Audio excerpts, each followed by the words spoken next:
Coming up, find out what you're missing at church. You ain't never seen a church like this. Yeah. We got lights, cameras, plenty of action. Don't need a suit, man, try relaxing. On today's 700 Club Interactive. On 700 Club Interactive, we use technology to pray for each other and explore topics that matter to you. Watch what God is doing in the world today. Welcome to the program and thanks for joining us. A 2012 Gallup poll reports that many Americans claim to be churchgoers.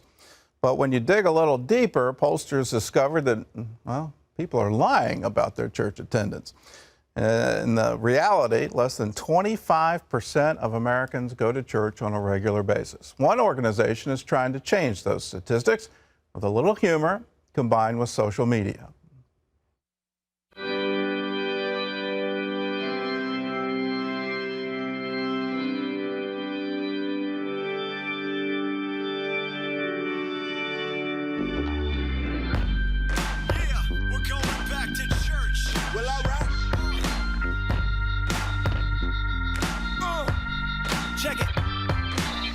Church Sunday, that's what's up. You ain't never seen a church like this. Yeah. We got lights, cameras, plenty of action. Don't need a suit, man, try relaxing. Got my Chucks on and I'm rocking this plaid. Yeah. Stainless steel podium, I'm preaching from an iPad. Come as you are, grab a nice ice drink from the coffee bar. So before you raise a white flag and say I'm through with it, take it to church, man, everybody's doing it.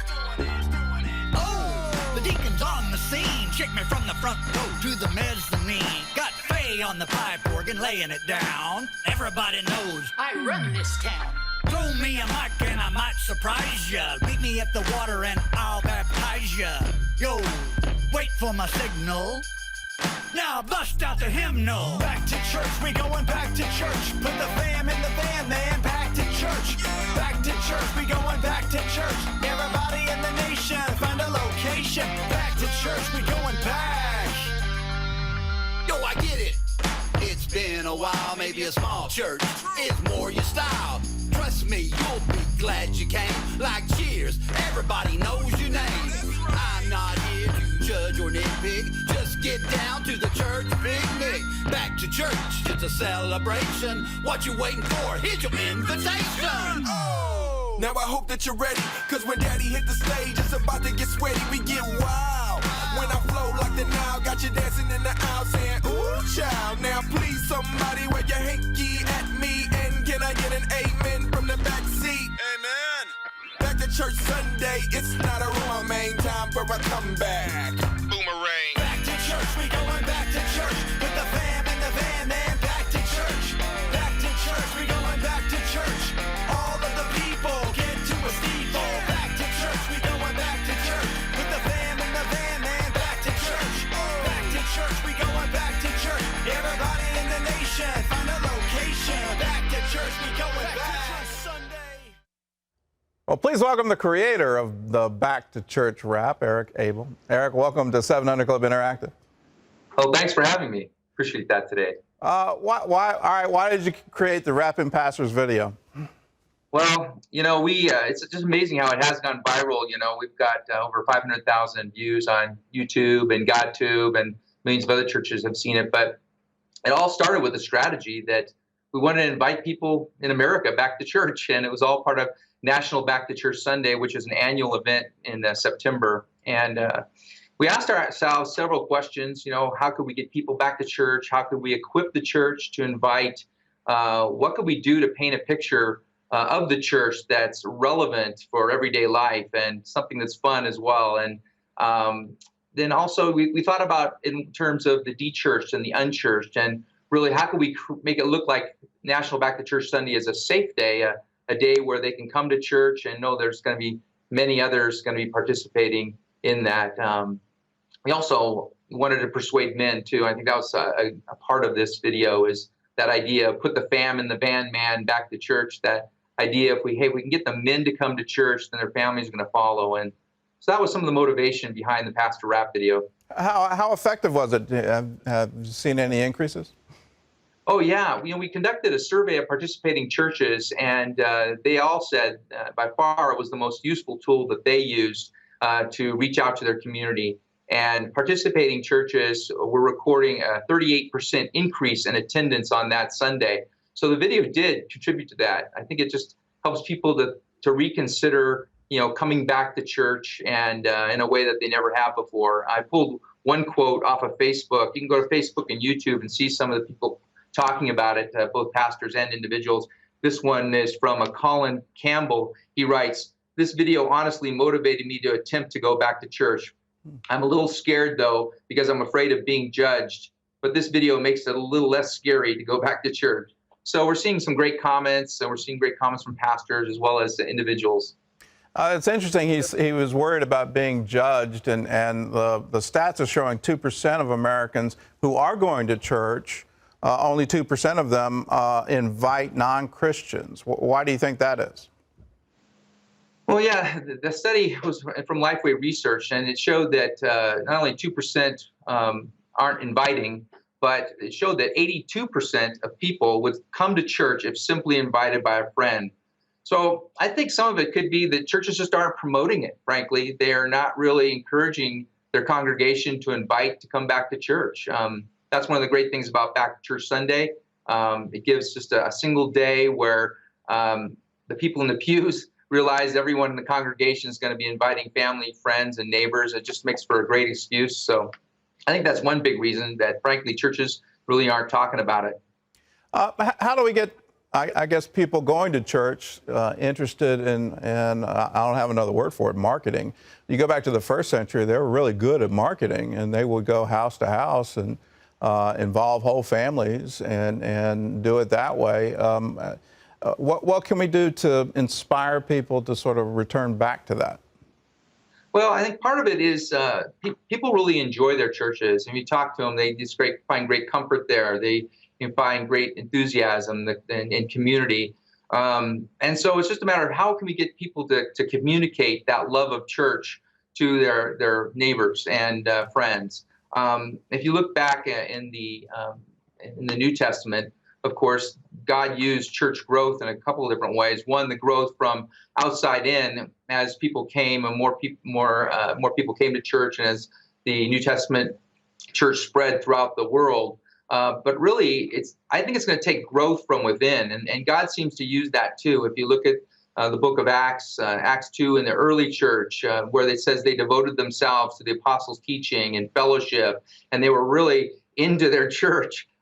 And as they grew spiritually, now all of a sudden the church grew, and then that verse also talks about how the church grew in numbers. So I think there's this interesting mix that God uses the spiritual growth within the church to really grow the church in attendance and multiply the church. And we have a program called the 30-Day Church Challenge. You can learn about it at backtochurch.com. But it takes those basic principles from Acts 2 and really helps the congregation to engage in church.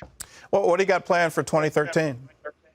Well, we're super excited about 2013. We realize that the Lord's in control of it all. It's our vision to have 20,000 plus churches involved in Back to Church Sunday. This last year was about 13,000 churches. We've got more resources and videos and banners and graphics and postcard mailings and things that churches can use to reach out to their community. So we have a lot of new ideas, but we're hoping for about 20,000 churches to get involved. All right, Eric. Thanks for being with us. If you'd like to find out more, you can either go to our website, 700clubinteractive.com, or backtochurch.com, and you can get more information. Eric, thanks again for being with us. I appreciate it. Thanks, Gordon. Well, coming up, from ancient architecture to talking robots, get a look at what goes into every episode of Superbook. That's up next. A young snowboarder cut down in his prime. Thought I broke my back and couldn't feel my legs. And then I woke up and doctors and nurses all over me, and they're talking about helicopter transport. This man's 180 off and on the slopes on the next 700 Club Interactive. In 2008, my husband Gary departed for heaven. I was still grieving. And then to find out I had cancer, I began praying, God, how do I do this? Where do I do this? Cancer Treatment Centers of America was the place. Dr. Neelam outlined a plan that would take care of my mind and my body, and she prayed with me. For Bible-believing Christians, we're able to pray with them in a much deeper way as they begin to really rely upon their faith. At Cancer Treatment Centers of America, we believe in the power of faith and prayer as indispensable allies in the fight against complex and advanced stage cancer. I'm back in Telluride on the mountain skiing. I feel strong and healthy. Advanced medicine and technology. And I am a survivor. The warm embrace of the spirit and the power of prayer. These are happy tears. Please go to cancercenter.com/faith. Appointments available now. Cancer Treatment Centers of America. Care that never quits. Well, in the movie Ben-Hur, the Romans fight a fleet of pirates that were actually conquered 100 years before the film took place. In 10 Commandments, Moses starts walking out of Egypt in the wrong direction. And these are just examples of how Hollywood doesn't always do its homework when it does biblical epics. But as you're about to see, you don't have to worry about those blunders when watching the new Superbook.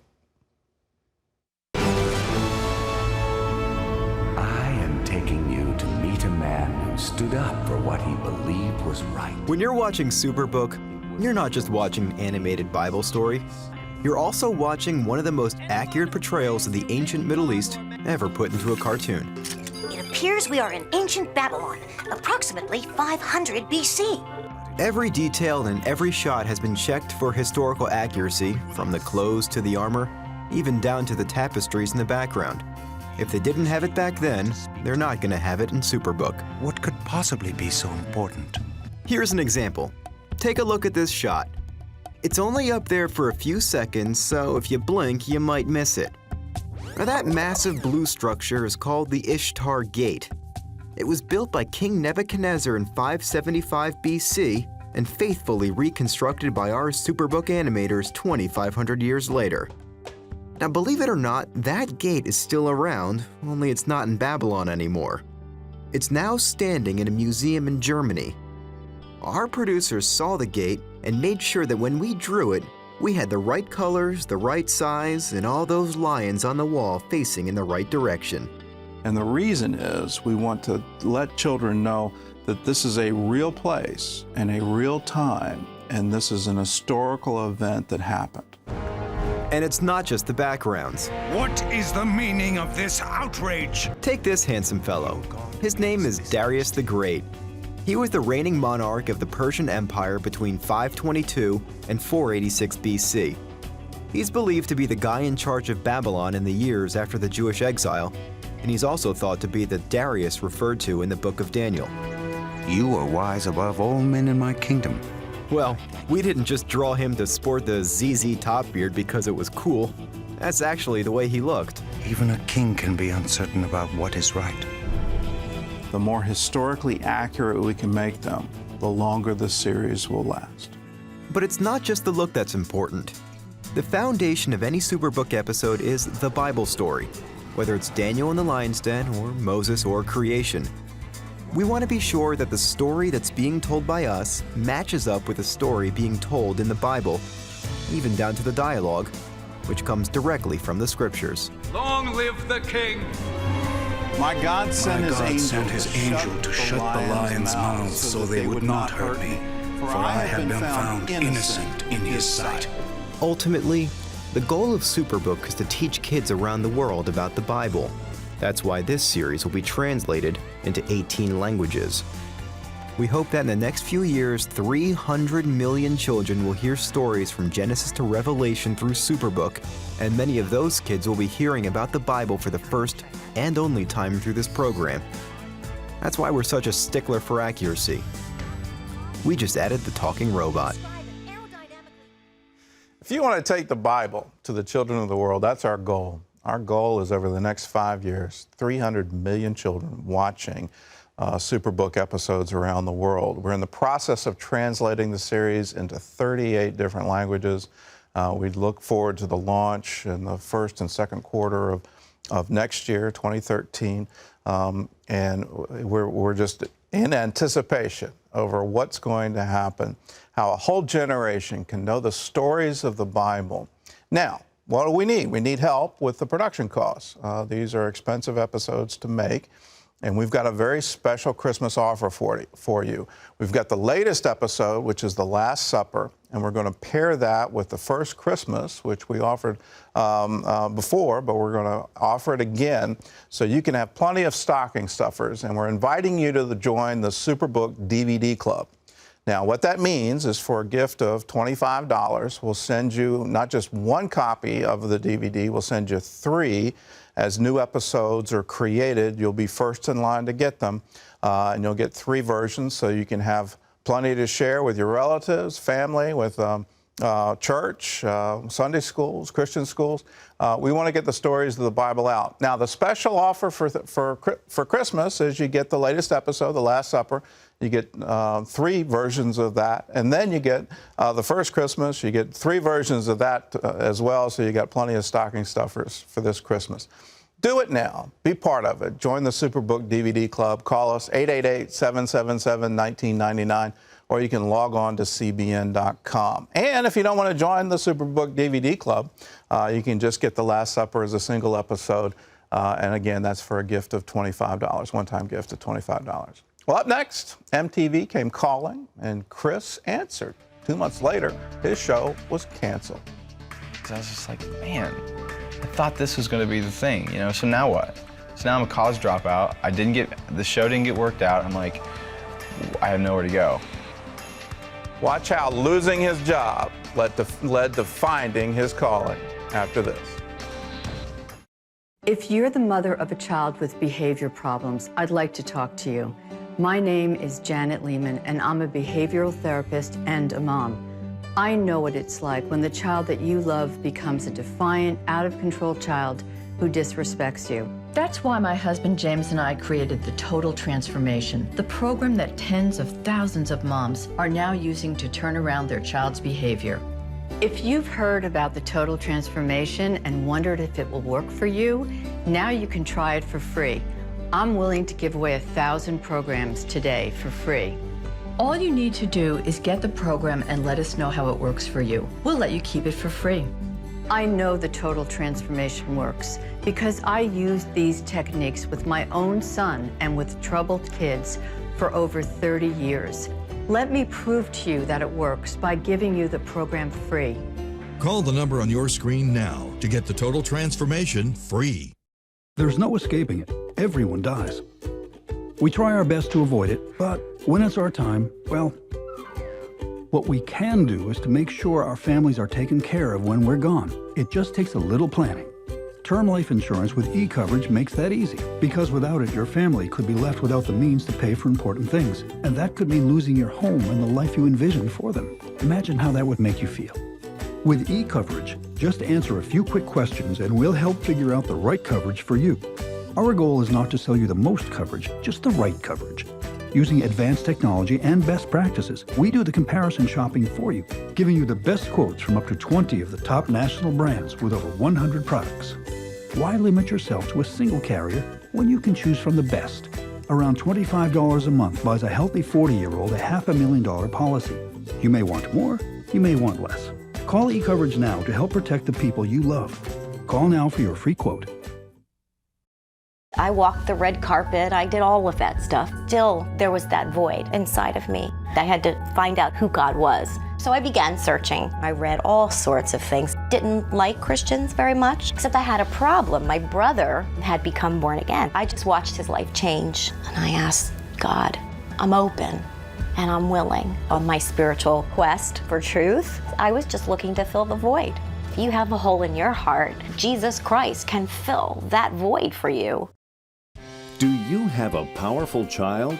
Most families do, says New York Times bestselling author Dr. Kevin Lehman. And the bad news is, they didn't get that way all on their own. So how do you redirect your child's power surges into positive traits? Get help to put an end to those daily battles and prepare them for a productive adult life. Parenting your powerful child on the 700 Club next. Well, you might recognize Chris Graby if you're a fan of MTV's Road Rules, but Chris was never your typical MTV celebrity. When he read his Bible on the set, he got lots of questions from his fellow cast members, and he was always eager to tell them about the journey that brought him full circle. Every boy wants his father in his life. Chris Graby's parents divorced when he was 5. He moved with his mother from their Texas home to Indiana. It was hard not to be around both parents at the same time, as adjustment. But so growing up, you know, my parents got married to new people. Chris's new stepfather was abusive. Church became he and his mother's refuge. And so my understanding of Jesus was way off as a kid growing up. Just the way it was presented to me was a turn or burn kind of thing, you know, like give your life to Christ or you're gonna go burn in hell forever. Chris found a positive outlet in athletics. I try to keep my nose clean so that I could excel in sports and do that. But once high school was over, I came to college and I didn't have sports anymore. Chris immediately joined a fraternity at Indiana University. Just started off with me having a few drinks. Then the drinking, I started becoming heavily, and that wasn't making me happy anymore. And I started doing drugs, illegal drugs, and prescription pills, things like that. And you know, and it all kind of morphs into the next thing. Well, this isn't making me happy, so maybe I'll try this. And then I found myself in numerous relationships, searching for something to fill a hole in my life. In his junior year of school, Chris's aunt offered him a job in California and a place to live. 2 weeks later, Chris dropped out of school and headed west. I figured maybe if I go to California, I can get into entertainment, and maybe that will be the thing that fills that void, that hole in my life. Chris auditioned and was cast in an MTV reality show. A few months later, the program was canceled. When I got that call, it definitely shook me some more, because I was just like, man, I thought this was gonna be the thing, you know, so now what? So now I'm a college dropout. The show didn't get worked out. I'm like, I have nowhere to go. Chris's long-lost dad heard about his son's situation and for the first time reached out to help. Like my dad calls me and he says, I got a job for you in Nashville. So I packed up my Jeep and I drove down to Nashville and moved in with my dad for the first time since I was 5. Chris worked at a local restaurant where he partied with all the employees after hours. All except one, a woman named Verna. And she just began a friendship with me and would encourage me and be like, hey, Chris, there's something better for you. Verna invited Chris to church, and eventually he agreed to go. And I just sat there and just listened, and the room was full of college students. It was full of people, 20-something, 19, 25. It was totally real. These people weren't faking it. They weren't putting on a show. It was like they were praising and shouting to God because of how he changed their lives. And so there was definitely a natural draw to say, I want this. I want this. Several weeks later, Chris went back to church after a weekend of partying. I began talking to God. The first real conversation I'd had with him, probably my whole life. You're real. And Jesus, I know what you did for me. I realize it now. And I'm sorry, and will you forgive me? And will you be my Lord? And will you take my life? And will you lead my life? And so I was there on a corner, downtown Nashville, by myself. Wasn't down front of some church. It wasn't, you know, like with a group of people. It was just me and God. And we began a relationship then. Chris says God provided opportunities for him to live out his dream. MTV producers recast him in the new Road Rule series. You may also recognize Chris from Battle of the Sexes, too. I got to share Christ in different ways with different people. All my cast members and I sit down at different times while I was reading the Bible, and they'd come and talk to me.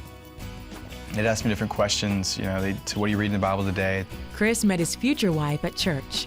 I met him like that month that he got saved. So I only saw this passionate, on fire Chris, and I only heard stories of the previous life. So I think that made it a whole lot easier for me to go, okay, this is who he is now, you know, and God has forgiven all of that. God orchestrated our story, you know, not only our love story, but our life story. Less than a year later, the two were married. Chris now has a chance to be the father he always longed for. His son Caden is 2, and a second child is on the way. He's new every day to me, so more and more I'm understanding the gracious side of God and the love and the compassion and the mercy he has for me, and learning more and more what it means to trust him as my provider and trust him as the one who's going to open and shut the doors. But he's my dad, you know, he's my father. And he'll do the same thing for you. He'll be your dad. It's a great privilege we have to call our Creator Daddy, our Daddy who art in heaven. That's the original Greek behind the Lord's Prayer, our Abba, our Abba Father. We get to do that. It's a great privilege that we have. It's a great journey. It's an adventure where you start relying on him and you know that he's watching over you. And he's got plans for you. He's got doors he wants to open for you. He wants to give you opportunity. He came that you might have life and have it more abundantly. Now, what does it take to get it? All you got to do is ask. Same thing that Chris did.